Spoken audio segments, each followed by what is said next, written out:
trying to think of a dead on arrival pun for the Mummy is about as pointless as Annabelle Wallis's character in this film. The Mummy is the reboot of the Mummy franchise and the first installment of Universal's shared Dark Universe, which is aiming to replicate the Marvel and DC cinematic universes with Universal's library of monsters that populated their films in the 1930s. This time starring Tom Cruise and directed by first-time director Alex Kurtzman, otherwise known for co-writing The Amazing Spider-Man 2. Now guys, I was rooting for this film. I gave it the benefit of the doubt. I was cautiously optimistic about the film from the trailers, despite Kurtzman directing the film. I was excited for this dark universe. I was interested in having a new universe that explored the monsters from the 1930s, where Dracula and the Wolfman and the Mummy and the creature from the Black Lagoon all sort of inhabited this one universe. And look, I always go into each film hoping to love the film. I'd never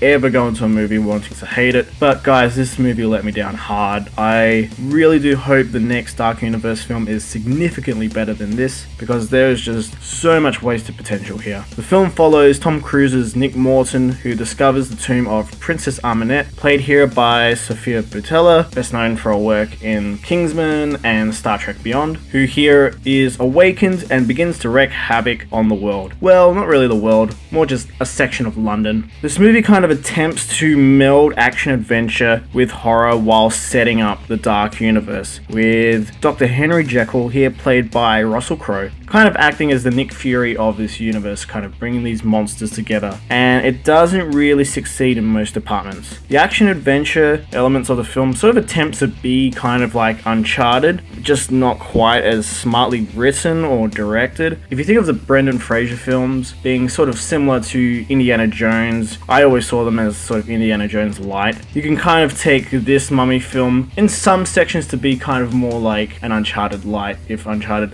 actually made it to the big screen. But the thing is, the film abruptly switches to horror vibes, which harkens back to the 1930s version of The Mummy, which I actually kind of preferred the horror vibes here, as the more interesting sound cues and design are implemented more into the horror elements of the film, and the score is a lot more interesting when the film is trying to be more of a horror film. But the film abruptly switches to being about setting up the Dark Universe and having a lot of heavy exposition, with these bland and really poorly set up action sequences sort of peppered throughout the film. The action adventure scenes do try to attempt comedy, but a lot of the times the comedy does not land. I think maybe one guy laughed the entire time in the theater, and it was like halfway through the film. That wasn't good. That was not good. And the thing is, the action scenes here really lack build up or real setup. A lot of the times they just kind of happen. In the beginning, when the plane, which you've seen in the trailers, sort of takes off, there's this imminent threat of a sandstorm sort of approaching, but there's no excitement or tension when they're trying to take off. The sandstorm just kind of comes and they just kind of get away. There's nothing built up. There's no sort of question of whether they're going to kind of make it out okay. It's just, oh, okay, they made it out, and that's it.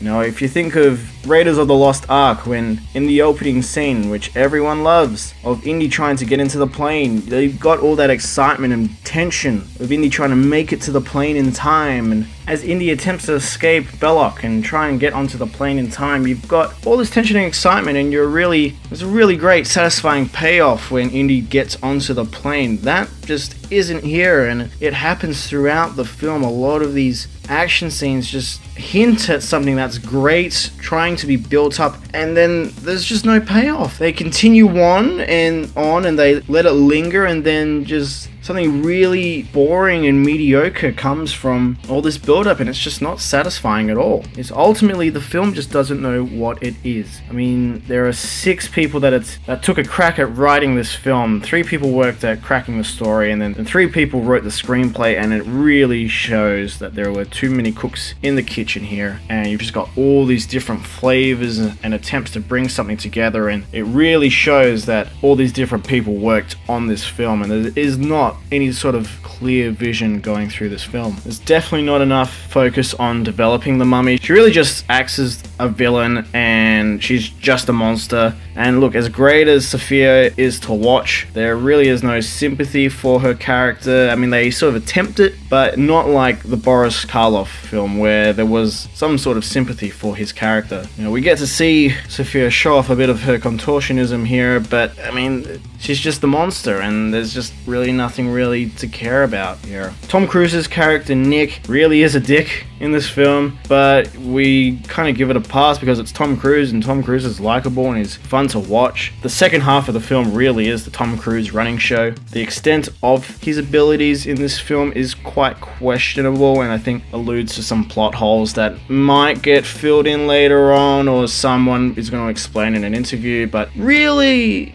you should probably explain this somehow in your film. And considering how much goddamn exposition is in this film, you'd think someone maybe would fill in some details here. And look, Annabelle Wallis, she's just useless. She's just the British exposition girl that needs to be saved. I mean, I thought we were kind of done with this, like Hollywood. Just move on from trying to have just the smart, young, intelligent British girl try and explain the plot of the film to everyone. Like, there are so many moments in this film where a lot of exposition is directly aimed at the audience and the actors try their best to kind of make it feel like it's dialogue that is happening naturally between characters, but a lot of the times, a lot of the dialogue is clearly aimed at the audience and trying to explain this universe and sort of the mythology and thought put into this universe, and it's just so obvious. And ultimately, we just don't really care what happens to Annabelle Wallis's character or any of the other characters really in this film. There's just no real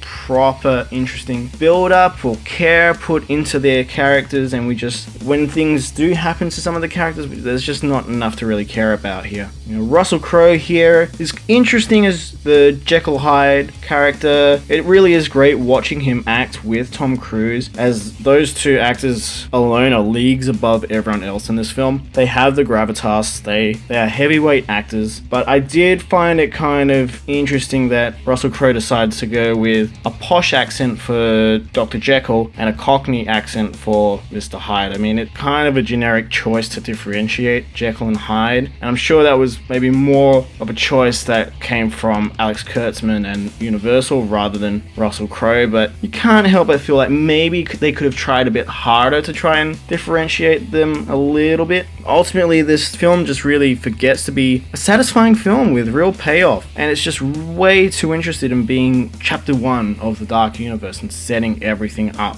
I really do feel like if the film was in a more capable director's hands, we might get some more interesting and exciting action scenes and definitely a less generic feel here. The film definitely needed a stronger script with stronger characters so that we actually did have someone to care for, as at least in Brendan Fraser films, you cared about what happened to the characters for the most part. So hopefully we do get some more competent and experienced directors for future films if this Dark Universe is to continue. You can definitely see the potential here though, and you just really need someone great to kind of reveal that potential, and hopefully the other Dark Universe movies are much better than this. Otherwise we'll be waiting for the next Mummy reboot in the next 10-15 years. So look, The Mummy works as a generic dumb popcorn film, but ultimately guys, this was really disappointing. I was really hoping it would be something more, but I can't recommend it as something to go out and watch urgently. So The Mummy gets a very disappointing 5 out of 10 from me. If you absolutely need to see it, I would say catch it on Netflix with some beers on hand. Like, having alcohol involved while you watch this definitely would help the film experience. So anyway guys, that is my review for The Mummy. I hope you did enjoy this review. If you like this video, do remember to hit the thumbs up button and leave a comment down below. Are you planning to see the reboot of The Mummy? Are you interested in Dark Universe? Do leave a comment down below in the comment section. And don't forget guys to hit the subscribe button and the little bell next to it, which will keep you up to date on when the Mono Report uploads new videos. And don't forget guys, you can also follow the Mono Report on Facebook and Twitter at the Mono Report. Thank you so much guys, and don't forget to stay right here for your Mono Fix. Bye guys.